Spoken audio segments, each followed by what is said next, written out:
Olá, olá, olá! Aqui quem fala é Ana Carolina Rodrigues e esse é o segundo episódio do Inspirando Advocacia. Gente, eu tô muito feliz com a repercussão do primeiro episódio, com a repercussão no Instagram.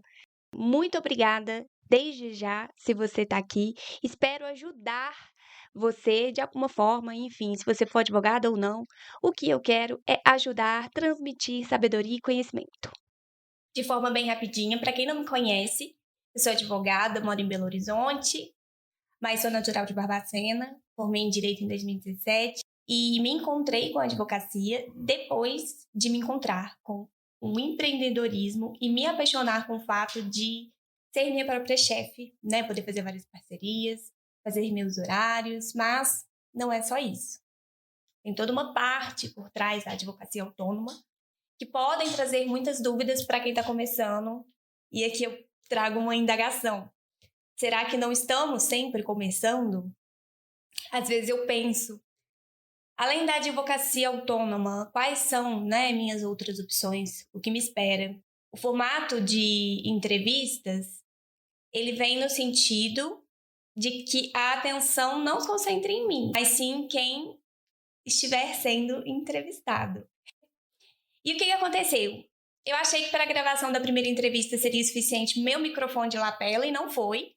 A gravação não ficou lá, mas ficou mais ou menos. Mas para a primeira vez ficou ok. E o que eu fiz? Comprei um microfone novo e estou aqui gravando esse áudio com o novo. É um teste também, porque também pode ser que dê errado. Então, os áudios estarão um pouco diferentes. É só este aviso. Vou começar aqui a apresentação da minha convidada. Quem vai bater um papo com a gente hoje é a Fabíola Elisa Polinário. Ela tá com 29 anos, ela também é natural de Barbacena e lá reside atualmente. É graduanda em Direito pela Universidade Presidente Antônio Carlos, Unipac, que tem sede em Barbacena, e pós-graduanda em Direito Público.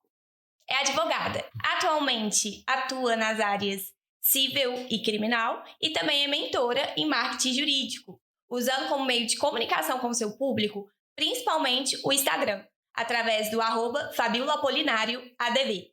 Pode deixar que eu também vou colocar na descrição do podcast para vocês, ok? O principal fato da escolha dessa entrevista com a Fabi foi que ela produz um conteúdo digital voltado a trazer uma advocacia real. Pelo menos o que é real para mim, né? Adianto que a gente falou muito sobre marketing jurídico digital na entrevista. Bora começar? Vamos lá? Bora! Oi, Fabiola! Olá! Primeiramente, quero agradecer, o convite, Fiquei muito feliz, Espero compartilhar aqui com vocês um pouquinho, do que eu já passei nesse tempo aí de advocacia. Eu que agradeço. Nossa, eu tô muito animada, gente. Antes de tudo, antes da gente começar com a entrevista, com as dicas e tudo mais, que eu sei que tá todo mundo ansioso, eu queria que você fizesse uma apresentaçãozinha de você. Meu nome é Fabíola Polinário, Eu sou advogada atuante aqui na comarca de Barbacena, Atualmente eu não trabalho só em Barbacena, por meio do online, E atuo na área civil e criminal, Especificamente na vara de família. E no criminal, eu pego todas as demandas do criminal, sem exceções. Me formei tem 5 anos, Advogo há 3 anos e meio. E eu acho que é isso. Maravilhosa. Gente, eu conheço a Fabiola, só para vocês terem ideia. A gente estudou juntas uns aninhos, né, Fabiola? Sim, a gente estudou uns aninhos aí. Eu acho que foi 2 anos e meio que a gente estudou junto. Sim, na Unipac. E somos acho que uma das poucas pessoas, né, que formou ali na Unipac, na nossa sala, que advoga. Sim, é verdade. Só para o pessoal entender, eu estudei só 2 anos e meio com a Carol, porque eu passei no ProUni, Entrei na universidade em uma turma e passei no ProUni no 6º período. Então eu tive que mudar, fazer essa mudança de sala, E aí conheci ela. Sim. Ó, e aí, uma pergunta que eu acho interessante para a gente começar essa entrevista, que também é um bate-papo, é por que você escolheu direito? Essa pergunta acho que ela sonda muito, todas as pessoas em todas as áreas, quando a gente toma essa decisão. A primeira vez que eu falei que eu queria fazer direito, eu estava na sexta série, né? Agora eu não vou me recordar a idade. E sempre tive um senso de justiça muito grande, né? De querer defender as pessoas em brincadeiras, né? Que a gente faz quando a gente é criança. Eu sempre era a que defendia, mesmo quando a pessoa estava errada. Tive uma oscilação querendo fazer letras. Eu estava no segundo ano do ensino médio, mas pensei, né, em fazer letras por pensar que era muito impossível fazer direito. Mas direito sempre foi a minha primeira opção e eu gosto muito da área que eu escolhi, né? Eu acho que eu posso dizer que eu nunca pensei assim que eu seria feliz fazendo outra profissão, né, em outro curso. E aí, uma outra pergunta que eu acho super importante é se ser advogada foi uma escolha ou não. Porque, assim, para mim, quando eu acabei de sair da faculdade, eu não queria advogar. E durante um tempo eu trabalhei com outras coisas, né? Tive um brechó, fiz estágio de pós-graduação e acabei advogando por conta das circunstâncias da minha vida. Como que foi para você? Para mim, eu nunca quis advogar, né? Quando eu entrei na faculdade, a minha primeira opção não era ser advogada, não. Eu entrei na faculdade querendo ser delegado. No decorrer da faculdade, eu fui vendo outras possibilidades, né?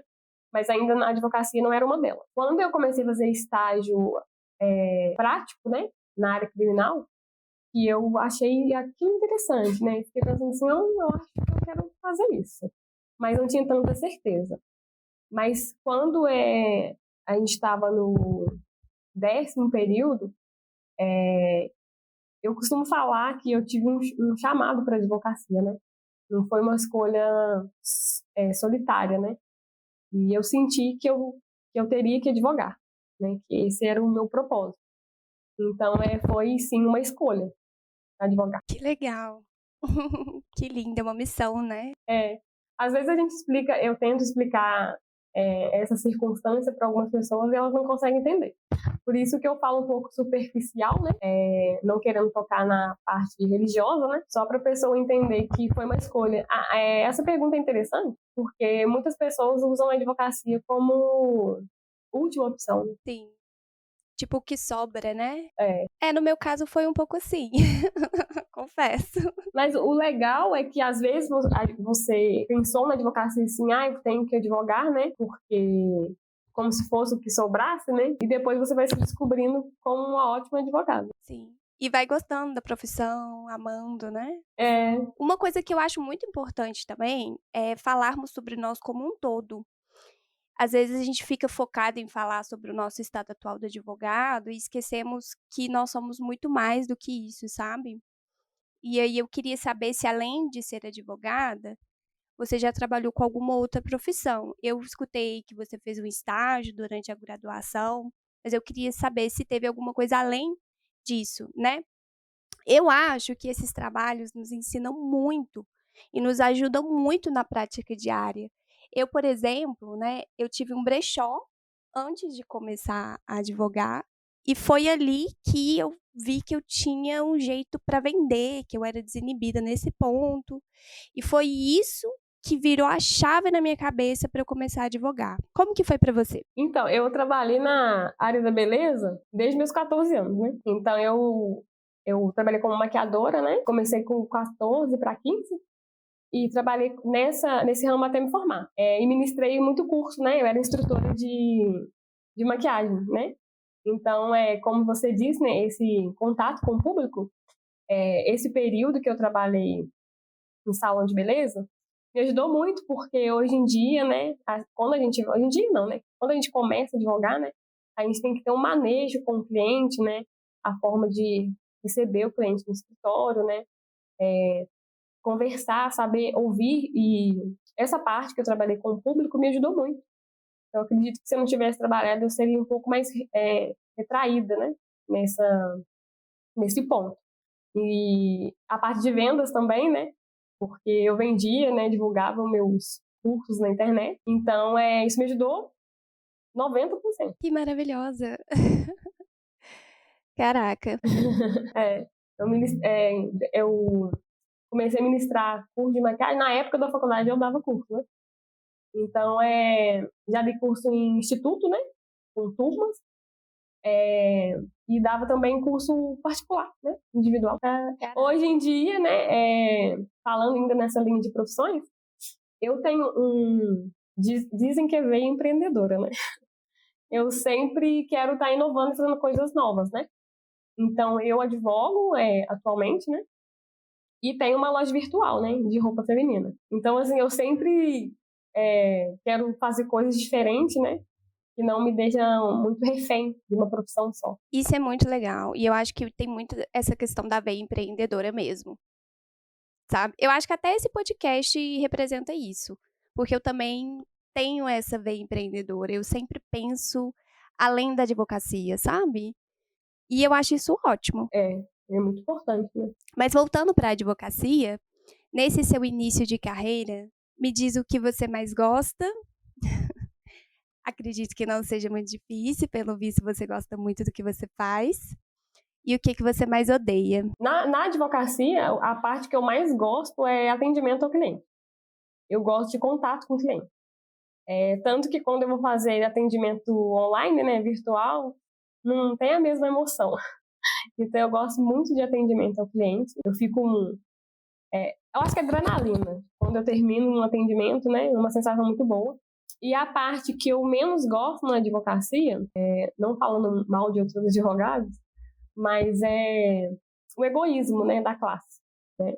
A classe da advocacia é um meio egoísta, né? Os advogados não costumam se ajudar tanto. E eu não tinha essa percepção, né, antes de começar a advogar. Mas isso é a única coisa, assim, que me chateia um pouco. A gente precisa falar sobre isso, né? Principalmente para quem está chegando, porque a gente entra com uma cabeça e depois você vê que não é assim. E eu acho que é isso que me incomoda mais, assim. Ter que ver tantas pessoas querendo atrapalhar outras pessoas. Sim, a gente é muito desunido mesmo. Quando as pessoas falam isso pra gente, né, antes, a gente não acha que é tanto, não. Uhum. Eu também não acreditava, mas o negócio é feio demais. É quase um querendo comer o outro, gente. Isso. Em outras palavras, né? Isso chega a dar uma desanimada, né? E falando em desanimada, eu falo que eu uso da desistência aqui como forma de resistência, sabe? Eu confesso que em alguns determinados momentos eu penso em desistir. Você já pensou em largar da advocacia? E como que você recupera suas forças? O que te faz permanecer? Já pensei em desistir inúmeras vezes.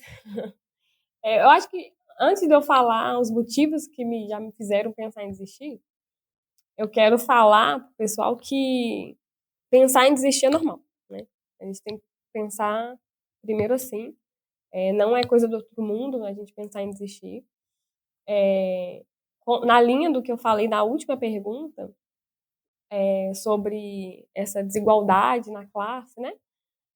A última vez, né? Vou pegar pela última vez, que tem uns 2 meses, que eu pensei em desistir, foi que eu fui fazer uma audiência, né? Com um advogado mais velho, aqui da nossa comarca, e ele foi extremamente grosso, ele fez um show na audiência, né? E a gente teve uma sentença muito desfavorável, né? Que é outro ponto que a gente precisa falar, que vão ter sentenças desfavoráveis. E então, esse caso me fez pensar muito em desistir e de pensar se era realmente o lugar que eu queria estar, né? Justamente pela forma que eu fui tratada nessa audiência, né? Então, foi a última vez que me fez pensar em desistir. E quando eu penso em coisas que me fazem não desistir, é o propósito primeiro, né? Eu sempre falo muito sobre propósito, porque não tem justificativa melhor do que você acordar todos os dias, poder fazer o que você gosta todos os dias, e isso dá força pra gente não desistir. E é engraçado que sempre que eu tô meio desanimada, meio borocochô, eu lembro de uma cliente que eu fiz um requerimento de medicamento de alto custo para ela. Era uma ação nova para mim, eu nunca tinha feito, né? Foi na Justiça Federal. E o dia que eu consegui os medicamentos dela, foi um dia que eu chorei na advocacia, né? Eu chorei junto com a cliente, né? Quando chegou as caixas. Então, quando eu lembro dessa cliente, imediatamente eu penso que tem muitas pessoas que precisam do nosso trabalho. Então, a gente não pode desistir assim, não. Eu digo isso pra mim sempre, sabe? Mas eu confesso que esse podcast nasceu da desistência, sabe? De escutar outras pessoas pra não me fazer desistir. Que legal. A advocacia autônoma, principalmente, sabe, Fabi? A advocacia autônoma, ela é muito desafiadora. E tudo depende de nós mesmos, né? Quando a gente é autônomo. A gente tem que fazer gestão de tempo, a gestão financeira, né? Saber lidar com tudo isso, né? Atendimento, peticionamento, audiência, agenda, dar conta de viver além da advocacia, né? Porque muitas vezes a gente se pega muito dentro da profissão e percebe que a gente não está vivendo além disso. Então, a gente fica sobrecarregada, né? Então, desistir passa muito na nossa cabeça, né? A advocacia autônoma, ela é bonita por um lado, porque a gente consegue uma agenda mais flexível quando a gente quer, né? Mas, ao mesmo tempo, ela nos cobra muito, né? A gente é nosso patrão todo dia, né? Sim, e se você for uma pessoa que tem a tendência já a ser muito crítica, se cobrar muito, né? Realmente a dedicação fica quase exclusiva, né? E uma grande dor minha na advocacia é o que você falou aí, que tem sido muito financeiro, sabe? Eu confesso que o judiciário, assim, tem sido o menor dos meus problemas. Uma coisa que eu não sabia. Eu falei assim, eu pensava, né? Sei lá, os juízes vão me irritar, os promotores vão me irritar. Mas não, o judiciário tem sido o menor dos meus problemas. O que mais me chateia são os clientes inadimplentes que não pagam no dia combinado, pagam quando querem, o que querem. Eu queria dicas para esses casos em específico. Bom, eu trabalho da seguinte forma, né? Eu acho que cada escritório, ele funciona de uma maneira, né? Eu coloco da seguinte maneira, né? Eu faço um contrato com os meus clientes, né? Nesse contrato, eu coloco cláusula de desistência, né? De atraso, né? De multa de atraso. Nem sempre funciona, porque tem cliente que não tem medo, não. E trabalho mediante entrada, né? Em questão de... A precificação em si, né? É uma coisa que dá medo na gente, né? Então, eu nunca... Se eu cobro um valor X para fazer um trabalho, eu calculo a complexidade do trabalho e o tempo que eu vou demandar naquela ação, né? Porque as ações processuais, né, elas levam anos, né? Então, assim, você tem que calcular isso também. E quando o cliente me pede desconto, eu não faço desconto, assim, para todo cliente, não. Se for um cliente que já é cliente do escritório, eu faço desconto. Se ele é um cliente que veio indicado por outro cliente, eu faço um desconto, não abaixo muito no valor também, não. E eu abuso de parcela. Eu não me incomodo em parcelar, né? Porque eu prefiro que o cliente me pague de 12, 15 vezes do que eu diminuir o valor. Tanto que quando o cliente me pede mais desconto, né? Assim, você poderia fazer por abaixar um pouquinho e tudo mais, eu falo, não, eu não posso diminuir meu valor porque esse é o mínimo que eu posso cobrar. Mesmo que ele não seja o mínimo que eu posso cobrar, eu falo isso para o cliente porque senão ele não valoriza o nosso trabalho, né? Mas em questão de atraso de parcela, isso acontece, né? E tem gente que não liga de pagar multa de atraso, não. Dá vontade de chorar. É complicado. Se tiver algum cliente aí me escutando. Mas é bom que se os clientes estiverem ouvindo, né? Conscientizam, né? Sim, gente, porque é complicado. A gente espera dia 10, não é dia 11. É o que eu falo com o cliente. E a gente programa nossas contas, né? De acordo com os boletos dos clientes, né? Não, e, gente, vou contar um caso pra você. Teve um cliente que eu cobrei ele, né? E ele perguntou se eu tava passando fome.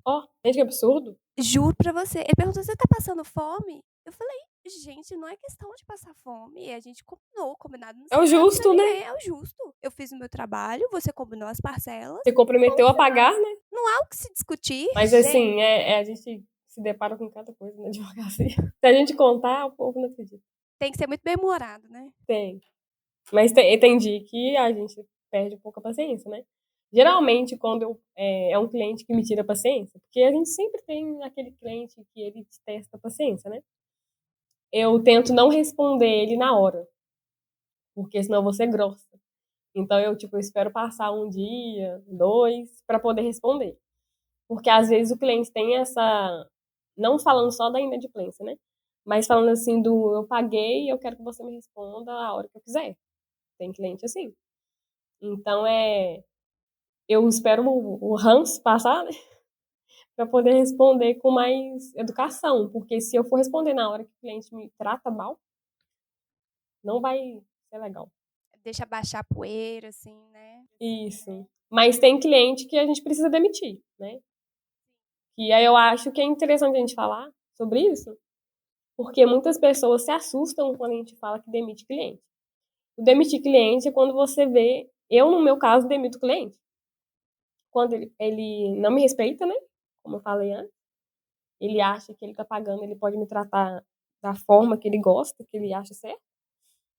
E quando o cliente te contrata e tira dúvidas em outro advogado.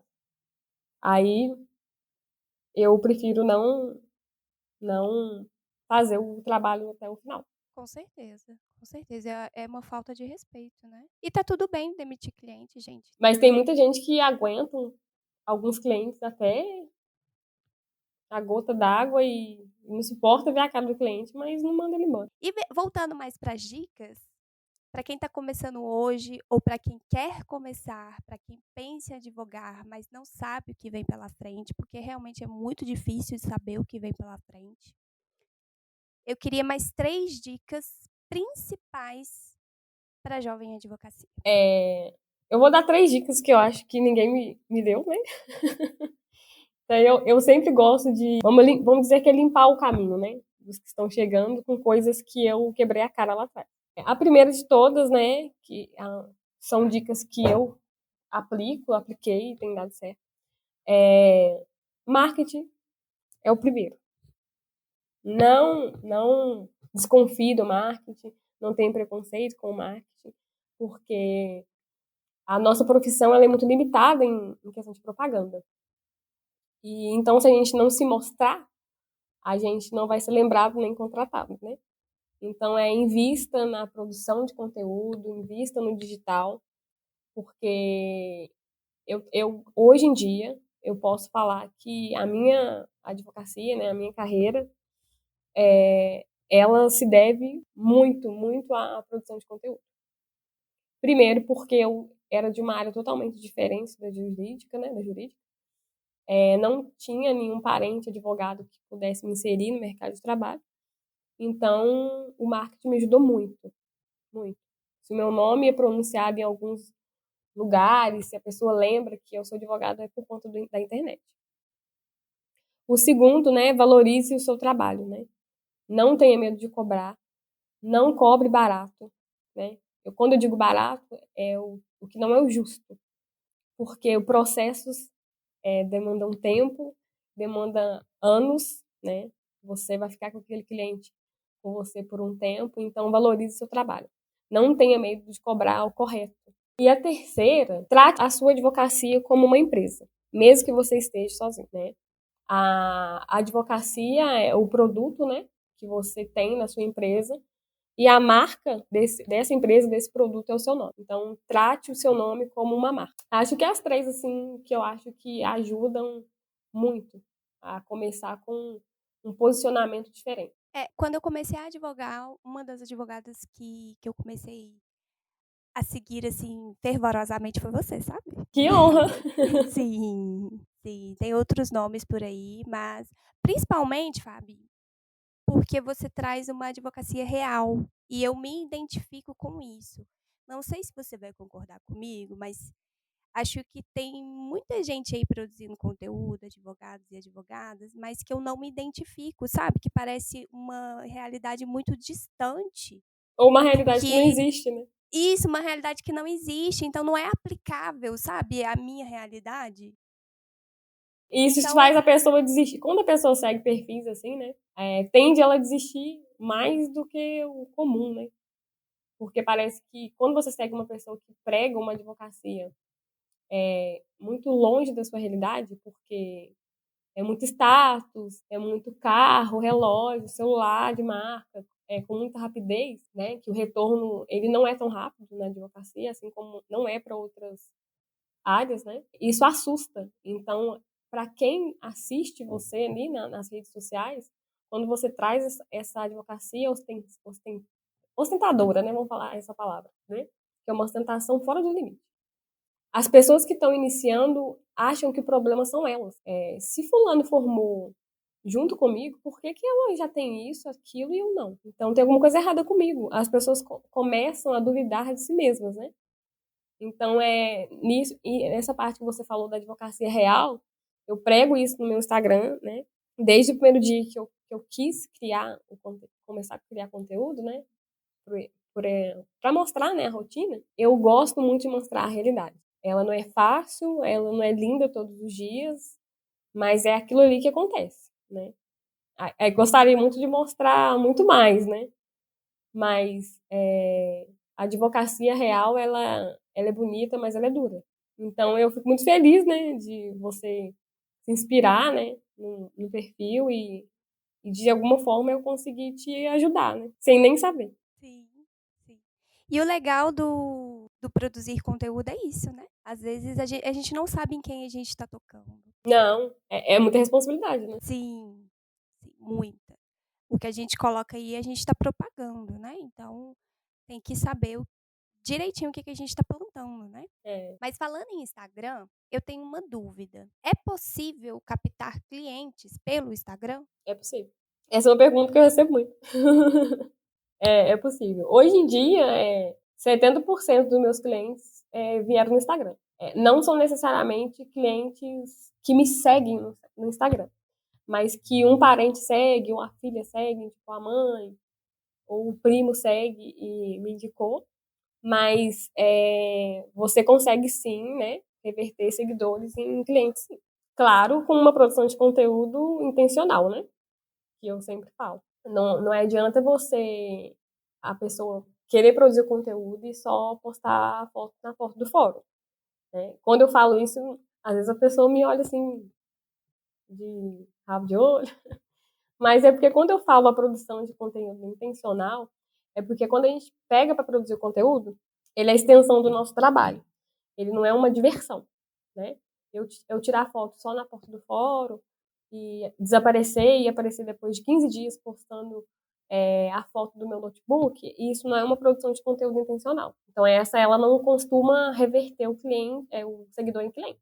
Ela tem que ser constante, né? Que a gente conquista o cliente na internet pelo cansaço. De tanto que você fala que você é advogado, eu advogo no escritório e tal, a pessoa, ela fica com aquilo na cabeça. Então, quando uma pessoa perguntar assim, tô precisando de um advogado na cidade tal, ele vai lembrar do seu nome, por conta dessa produção de conteúdo constante. Legal, legal. Eu concordo com você. Eu acho que a produção de conteúdo banalizou um pouco do marketing jurídico. Muito. As pessoas acham que, primeiro que tem muito preconceito, né? Da produção de conteúdo. Eu não sei se você já passou por isso. Advogados mais velhos têm muito preconceito com a gente que está na internet. Já tive alguns episódios aqui em Barbacena, tá? De advogados nem tão antigos assim, sabe? Mas que não têm esse costume de estar no digital.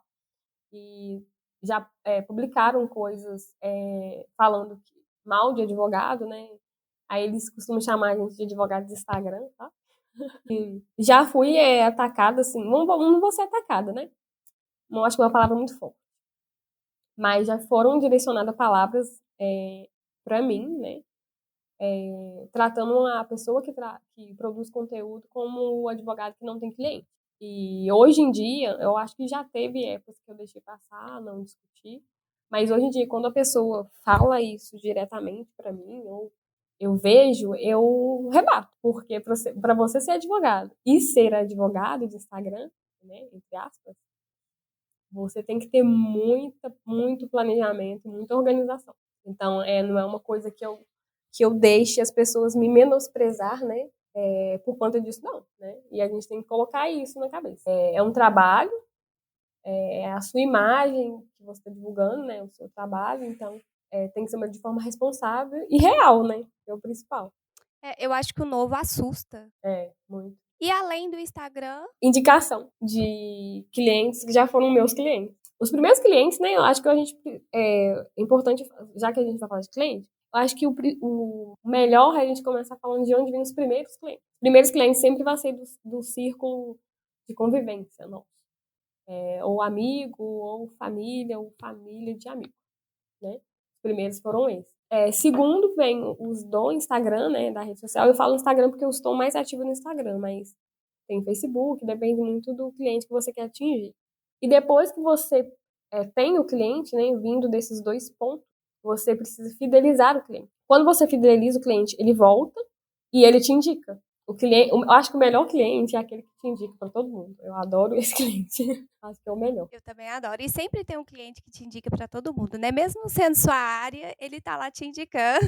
Não, eu acho que é uma sensação muito boa, eu acho, que a gente tem também, é quando o cliente volta. Quando você fez um trabalho pro cliente e ele volta com outra demanda diferente.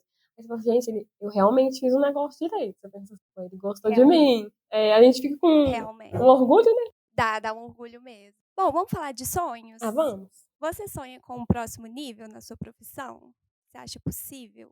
Onde que você quer chegar? Nossa, pergunta difícil.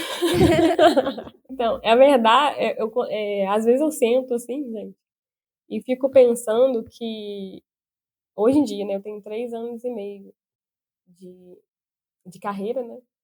Vou fazer 4. E eu nunca imaginei que eu estaria onde eu estou hoje. É pouco. Mas para mim, antes de eu começar, eu achava que eu não ia ter nem 1% disso. A gente duvida muito da gente, né?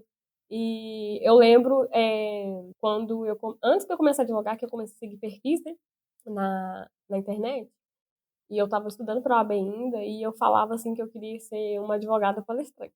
E eu ficava com aquilo assim, eu acho tão chique, aquelas advogadas que elas saem palestrando pelo mundo, né? Então, eu acho que o próximo passo na minha carreira é eu concretizar, né? Esse ir palestrar em outros lugares. Eu já comecei, né? Já fiz algumas palestras, mas ainda imagino em outros lugares, assim, conhecendo pessoas que eu já conheço virtualmente, né? Mas esse é um dos meus sonhos ainda que está começando a sair do papel, mas ainda não saiu. E um é ter um escritório meu, né? Sozinha. Não, eu não falo sozinha porque eu acho muito ruim a gente advogar sozinha, né? Eu acredito que não vai ser, eu não vou estar sozinha, né? Mas é das coisas que pulsa assim no meu coração agora, né? Nossos sonhos, né, eles vão mudando com o tempo, né? Eu acho isso engraçado que a gente sonha uma coisa, passa um tempo aquilo já não faz muito parte da gente, né? Então, eu acho que os mais próximos que eu penso, assim, são esses. Bom, tá finalizando. Tava tão bom, eu adoro bater um papinho. Sim, temos muito a falar. Se deixar, a gente fica aqui 1 hora, mas eu não vou deixar a gente falar tanto, gente. Vou explicar o motivo. Como eu ainda não sei como que vai ser a parte de edição desse podcast, eu não sei o tamanho do trabalho que eu vou ter, eu vou fazer uma conversinha mais enxuta para eu experimentar ali, ver como é que vai ser. Não sei quantas horas de edição eu vou ter, né? Enfim. Mas como última pergunta, que eu acho bem interessante para a gente finalizar, você acha que ainda há espaço na advocacia para os novos advogados? Tamanha esse tanto de formandos de direito que tem aí? Gente, eu fico aterrorizada quando as pessoas falam assim, não pode abrir mais turno de direito, não, porque tem muito advogado no mundo. Eu fico assim, gente, não fala isso, não. Primeiro, né? Tem muitas pessoas no mundo, né? Vamos pegar por esse ponto. E sempre tem cliente para todo mundo. A gente não dá conta de pegar todos os clientes para a gente. A gente não dá conta de pegar todas as demandas. Ninguém é bom em tudo, né? Então, a gente vai ter parcerias, então esses clientes vão ter essa rotatividade. Então, tem cliente para todo mundo, sim, tem espaço. A advocacia está saturada de advogado ruim. Advogado que trata a advocacia como qualquer coisa, né? Não dá aquela valorizada que precisa ter. Se a gente se propôs a executar esse trabalho, qualquer trabalho que seja, que a gente faça com o máximo de amor e dedicação que a gente conseguir. A partir do momento que a gente percebe que aquilo não está fazendo bem e que aquilo não é para mim, dá espaço para quem está vindo para fazer o negócio direito. Vamos falar assim. Então, eu acho que tem espaço, sim. Não são todos os formandos que vão ser advogados, não são todos os formandos que continuam na carreira, né? A gente pega por base a nossa turma, né? Tem pessoas que depois que formaram descobrindo que o direito não é a área dela e foi para outro ramo diferente. Então, não se assuste com o tamanho de faculdades e o número de formandos, não. Eu acredito que tem espaço e tem espaço para a gente que faz o diferencial. Sim. E às vezes a pessoa não precisa de um advogado, ela precisa de você. Isso, Eu penso exatamente. assim. Ela precisa da sua escuta, do seu jeitinho, do seu modo de trabalho. Porque cada advogado vai ser de um jeito, né? Vai ter um jeito de falar que vai encantar mais a pessoa. A pessoa vai te contratar, não é por conta de você ser advogado, vai ser por conta de você ser você. Isso é o diferencial, né? Eu acho que é a experiência do cliente, né? Hoje em dia, em todos os lugares que a gente frequenta, e todo o trabalho que a gente procura, o que vai fazer a gente fechar ou não é a experiência do cliente, né? Se é o diferencial. Então, por isso que eu falo, seja o oposto, seja o que está fora da curva, o que trata o cliente como o problema dele como se fosse seu. Porque às vezes muito cliente chega na nossa mesa, né, na nossa frente e fala, eu fui em outro advogado, mas ele mal me respondeu. Ele nem queria me ouvir. Então o problema está aí. Exatamente. Engraçado que eu escutei na faculdade, eu não sei se você escutou, que a gente não podia se envolver nas demandas. Eu vou totalmente ao contrário, eu me envolvo completamente. Ah, já virei amiga de cliente minha. Exatamente, eu me envolvo, eu choro, eu fico pensando, eu perco o sono, eu tenho até que tratar isso com a psicóloga, mas assim... Eu acho que a gente tem que ter uma limitação, sabe? Já teve um caso meu, né, que eu estava me envolvendo demais. E isso começou realmente a me fazer mal. Eu sonhava com o processo da cliente, eu sonhava que ela estava perdendo a guarda do filho dela, e eu comecei a não dormir. Então, nesse ponto, eu acho que a gente tem que ter um bom convívio, uma boa relação com o cliente, mas não trazer o problema dele para dentro da nossa casa. Quando eu falo assim, é pro travesseiro, né? Na hora de dormir, ficar pensando muito no problema, né? Agora, pensar nas soluções daquele caso, fora do ambiente de trabalho, é inevitável, né? Eu acho que a gente não fazer isso é muito difícil. Verdade. Eu acho que todo mundo com as profissões que, né, são causas mais difíceis, né? Um médico, por exemplo, se envolve mesmo, né? É muito difícil não se envolver nem um pouquinho, né? Somos humanos, né? Exatamente. A pessoa que não liga, tem um problema é com ela. Bom, vou finalizar. Eu adorei. Nossa, que delícia! Eu adorei. Gostei muito. E eu acho que depois disso a gente pode marcar até uma live. Pra gente continuar o assunto, pra quem quiser ouvir mais, né? Eu concordo e eu acho que poucas pessoas falam sobre esse assunto. Eu sinto falta de pessoas falando desse assunto de forma real. Não como esses gurus de internet têm propagado por aí. É um apoio, né? Os problemas que realmente a gente vai enfrentar, né? E quem tá chegando agora também não tem como fugir muito, né? Mas o que a gente puder facilitar para quem tá chegando, a gente tá aí para facilitar. Sim, isso. Fabiola, muito obrigada, viu? Eu que agradeço. Muito bom te ter aqui. E Até a próxima. vai ser um viu? sucesso, eu tenho certeza. Um beijo, viu? Tchau, tchau. Outro, tchau. Voltei, a Ana do Microfone Bom. Muito obrigada se você chegou até aqui. Inclusive, eu acho que essa questão do microfone não ter dado certo, ou seja, essa tecnologia que eu possuía estar limitada, fala muito sobre os limites que encontramos no dia a dia da nossa profissão, né? E precisamos contornar. Lembrando, galera, que todos os convidados vão dispor do seu precioso tempo, tudo que temos, para vir aqui compartilhar sabedoria e conhecimento de forma gratuita. da mesma forma que eu estou aqui. Então, se possível, apoie esse podcast, tá bom? Compartilhe, curta. Isso é muito importante. Os episódios estarão disponíveis aqui no Spotify e já me segue aqui para não perder nada. No Instagram, eu estou como @anacarolina.nrodrigues. E se você quiser ler um pouco mais do que eu escrevo, acesse anarodriguesadv.com.br. Lembre-se de curtir e compartilhar com os amigos, beleza? Até breve, galera. Beijo, beijo!